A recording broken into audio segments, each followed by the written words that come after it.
dufcada 13aad waxyaabaha lagu xasuusan karo ama laga xusaayo maanta halkan iyagoo ah sanad dugsiyeedkan 2017-2018 gobolkan Banaadir ama koonfurta Soomaaliya iskuulada ka qalin jabinaya iskuul laga qalin jabiyo ardada ugu badan iyagoo ah ayay haddana waxay gaareen ay xaqiijiyeen inay yihiin ardayda ugu waxqabadka wanaagsan uguna asluubta wanaagsan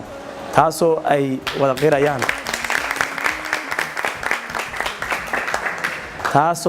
qirayaan dhammaan bahda Banaadirson iyo inta Banaadirson bahwadaagta la ah sida jaamacadaha iyo hay'adaha constitutionada iyaga wax la qaybsado oo tababarada iyo xafladaha iyo dhamaantood kala qayb galaya dhamaantood waxay qirayaan in ay yihiin dadka ugu badan oo meel wax ku baranaya dugsi oo qalin jabinayo ay arkaan isla markaana ay yihiin dadka ugu akhlaaqda wanaagsan oo lala noolaa karo meel ay joogaanba run ahaantii intaasi waa guul guulaha kaleeto oo ay dufcadaani ay samaysay waxaa ka mid ah waa markii ugu horeysa oo dugsiga Banaadirson 4 xarumood oo kamid laga qalin jabiyay intii hadda ka horeysa waxaa laga qalin jabi jiray 2 xarumood iyadoo 4 xarumood oo dugsiga laga qalin jabiyay ayay waxay ka dhigeen 4 xarumood oo dugsiga ardayda ka qalin jabinaysa inay hal galaas iskula jiraan oo kale ay ka dhigeen waxaana mas'uul ka ahay guddiga dufcada oo hor joogan ka bagalaasida hor joogan mas'uul ka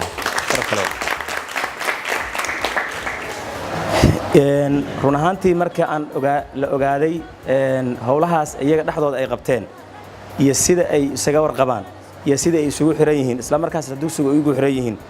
qof walba oo bahda Banaadirson kamid ah waxay gelisay farxad dareen iyo qeyra gaar ay gelisay taas waxa xigtay mujtamac hadii uu meel isugu yimaado haddana ay yihiin dhalinyaro wax baratay waxa laga sugayaa wax soo saar wadan waliba waxa uu ku xisaabtamayo waxa yihiin dhalinyarada wadankaasi wadan waliba waxa kale oo ku xisaabtamayana waa aqoon-yahanada wadankaas iyagoo dhalinyaradii ah isla markaana aqoonti la ah haddana ah dad is aaminsan wada socon kara waxa laga sugayaa wax soo saar dafcadii ugu horeysay hal fasal ay ahayd 5 ardayna ahaayeen 5 hadii lagu dhufto arday 3 hadii lagu dhufto waa meeqo halkii fasal maanta wuxuu taagan yahay 15 fasal hal fasal oo 40 arday ah hadoo fasalkii isku celcelin 40 arday yahay 15 fasal waa 600 shanta ardayna waxay taagan yihiin 600 maadaas horta waxa iskale iyo dadaalkaas maamulka iyo macallimiinta iyo ardayda naftigooda juhdiga ay bixiyeen waxaan in sheegaa oo kale ardayda hor qalin jabiyaasha qaar kamid ah in aragteena laga yaabaa xafladaha ku aragteen aad diganayseen dafcadii 5aad tii 7aad tii wali iskoolkay ku xiran yihiin naadigay ku xiran yihiin adinkan waxaan rajaynaa iskoolka in soo barbaariye oo heerkan in soo gaarsiiyay in lugna aad kula jirtaan lugna aad waxbarasho ku sii wadataan waana iga dardaaran waxaan rabaa inaan dardaarankii ku soo koobo runtii waxaa tihiin mirahaasu marka ay geedka ay ka dhammaadaan oo bislaadaan dad badan oo hanqal taagayo raba inay miraha ka faa'iideystaan waxaan leenahay miro soo go'aad tihiin waan idin ducaynaynaa insha Allah taala inaad barako iyo barwaaqo aad insha Allah bulshada ku soo kordhisaan inta macallinku tilmaamay in ka badan oo la tilmaamin waan idinku ognahay waxyaabaha guulaha lagu gaarno waxa kamid ah oo ku gaarteen iska warqabka iyo bulshada loo diirnaxay runtii waxaan isleeyahay sadaqooyinkii ay hormuud u noqoteen man dalla ala khayrin ka faa'ilihi dad badan oo aynu ku soo dhacsaneen aad ku soo rideen barakada iyo maanta barwaaqada iyo heerarka aad gaaraysaan runtii waxaad ku mudaysateen qalbi furnaantaas iyo samada aad jeceshiin wax badan oo bixiseen laguma gaarin laakiin waxa wax lagu gaaro waa niyada wanaagsan waxa idin sugaya sida Ustaad Baydhaba sheegay dufcadii koobaad ilaa dufcada 13 maanta tihiin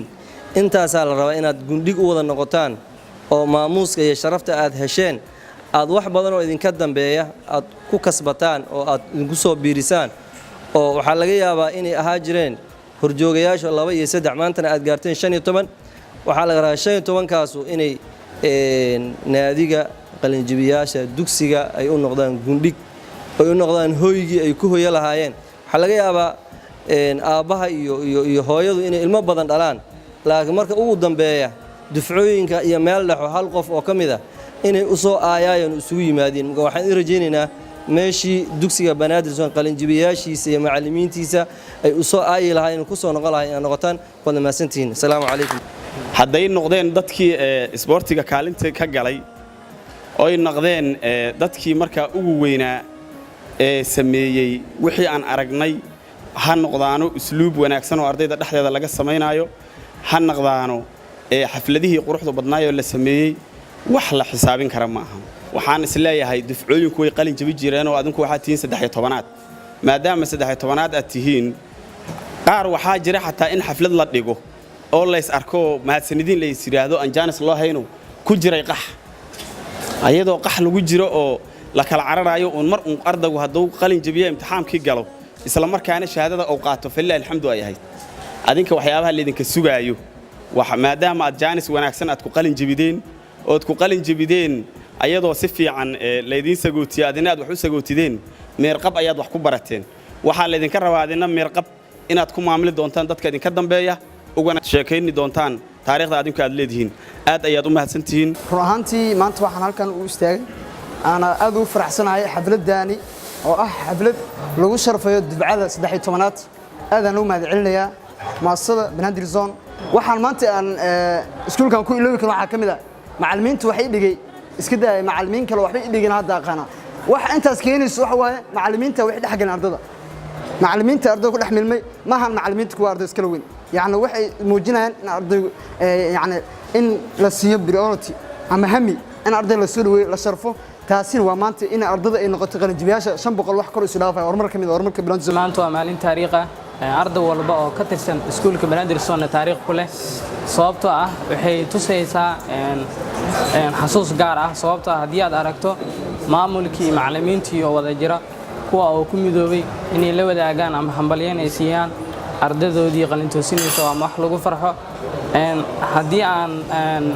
ujeedkan u istaagan waxay tahay inaan u hambalyeeyo dhammaan macallimiinta iyo ardayda kuwa oo had iyo jeer u hami jiray inay arkaan hamigan ama mirahan ay beerteen inay gurtaan ugu horeen markii aan imaadanaayay iskuulka Banaadir Zone waxaa la kulmay macallin ugu qaali ah ardayda qaarna magaciisa ka badbato magaciisa ay maqlaan laakiin aragtidooda ay ku yartahay macalinkaasna Ustaad Washington su'aashii koowaad oo weydiinay waxay ahayd qalinbiire inuu kor u qaaday oo dhahay maxaa lagu dhahaa English runtii markaan imaanay iskuulka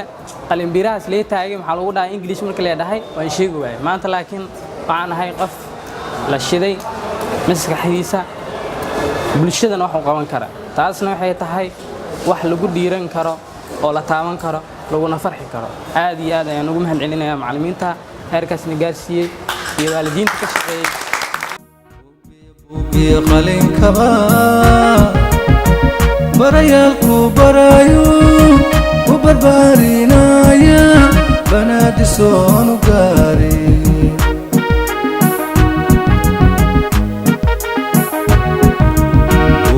buubiye qalinka barayalku barayo ku barbaarinaya Banaadir Zone gaari